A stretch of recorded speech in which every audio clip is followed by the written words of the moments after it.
وَلَقَد اور بلا شبہ یقیناً کتبنا لکھ دیا ہم نے فی الزبوری زبور میں من بعدی اس کے بعد الذکر نصیحت کے ان الارض بے شک زمین یارثوہا وارث ہوں گے اس کے عبادی میرے بندے الصالحون نیک. اور بلا شبہ یقیناً زبور میں ہم نے اس نصیحت کو لکھ دیا ہے کہ بے شک زمین کے وارث میرے نیک بندے ہوں گے. اس آیت میں اللہ تعالیٰ فرما رہے ہیں کہ قیامت سے پہلے جو نیک لوگ ہیں ان کی اس پوری کائنات پر یا اس پوری زمین پر حکومت ہوگی، یا اس کو دوسرے الفاظ میں اس کی وضاحت اس طرح بھی کی جاتی ہے کہ جنت کی زمین جو ہے اس کے وارث میرے نیک بندے ہوں گے، یعنی تمام نیک لوگ جو ہیں وہ جنت کے وارث ہوں گے اور باقی سب جو ہیں وہ دوزخ میں جائیں گے. ان یقیناً فی ھذا اس میں لبلاغاً ایک پیغام ہے لقوم ان لوگوں کے لیے عابدین عبادت گزار. یقیناً عبادت گزار لوگوں کے لیے اس میں ایک پیغام ہے. جس طرح پچھلی آیت میں بتایا گیا کہ جنت کے وارث جو ہیں وہ نیک لوگ ہوں گے،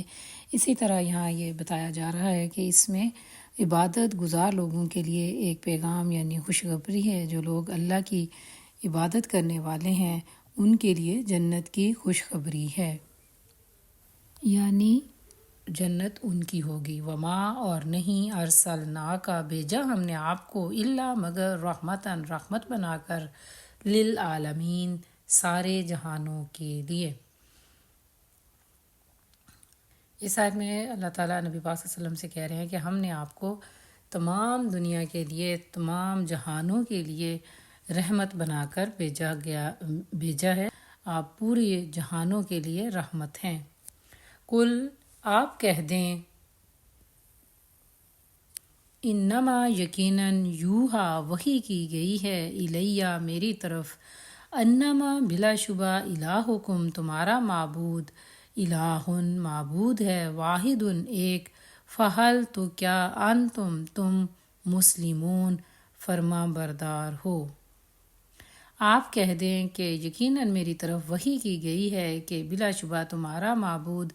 ایک ہی معبود ہے، کیا تم فرما بردار بنتے ہو. اس آیت میں اللہ تعالیٰ نبی پاک صلی اللہ علیہ وسلم کے ذریعے ساری دنیا سے مخاطب ہیں کہ تم سب کا جو رب ہے وہ صرف ایک ہے، واحد ہے، یکتا ہے،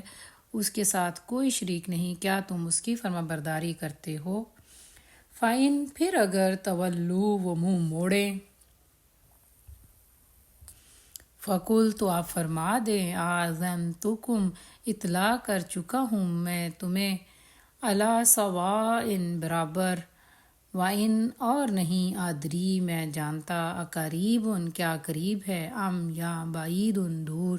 ماں جس کا توعدون تم سے وعدہ کیا جاتا ہے. نبی پاک صلی اللہ علیہ وسلم کو اس آیت میں حکم دیا گیا کہ آپ لوگوں کو اطلاع دے دیں کہ میں آپ لوگوں کو اللہ کا پیغام جو ہے وہ سارے کا سارا پہنچا چکا ہوں، اور میں اب یہ نہیں جانتا کہ جو اللہ کا وعدہ ہے یعنی قیامت کے قائم ہونے کا جو وقت ہے وہ قریب ہے یا دور ہے، یا اس میں ابھی کچھ وقت باقی ہے یا وہ بالکل قریب ہی آ لگا ہے. انہو یقیناً وہ یعلم جانتا ہے،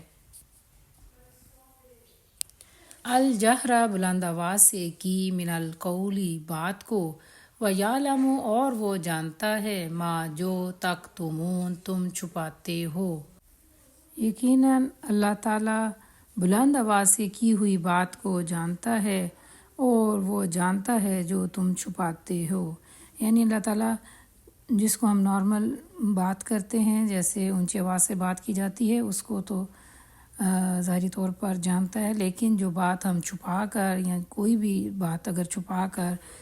کرتے ہیں تو وہ اسے جانتا ہے۔ وَإِنْ اور نہیں ادری میں جانتا لَعَلَّهُ شاید کہ وہ فتنتن ایک آزمائش ہے یا ایک امتحان ہے، لکم تمہارا، ومتاع اور کچھ فائدہ اٹھانا، الہین ایک مدت تک۔ اور میں یہ بھی نہیں جانتا کہ شاید وہ تمہارا امتحان ہے یا ایک مدت تک کچھ فائدہ اٹھانا ہے۔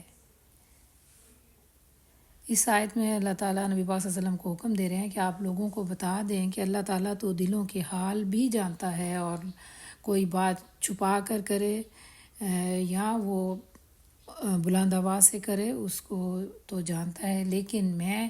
یہ نہیں جانتا کہ اس میں تمہارے لیے کچھ امتحان ہے یا ابھی تم اس دنیا میں کچھ دیر اور فائدہ اٹھا سکتے ہو، یا آپ کا امتحان ختم ہو چکا ہے، وقت ختم ہو چکا ہے۔ قالا پیغمبر نے کہا، ربی اے میرے رب،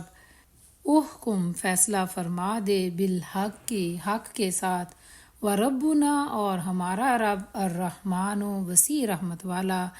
المستعان جس سے مدد مانگی،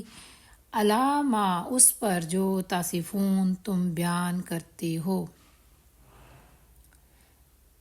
پیغمبر نے کہا، اے میرے رب، حق کے ساتھ فیصلہ فرما، اور ہمارا رب وسیع رحمت والا ہے، جس سے مدد مانگی جاتی ہے ان باتوں پر جو تم بیان کرتے ہو۔ اس آیت میں کہا گیا ہے کہ پیغمبر صلی اللہ علیہ وسلم اور باقی تمام پیغمبروں نے بھی اللہ سے اپنے اور اپنی قوم کے درمیان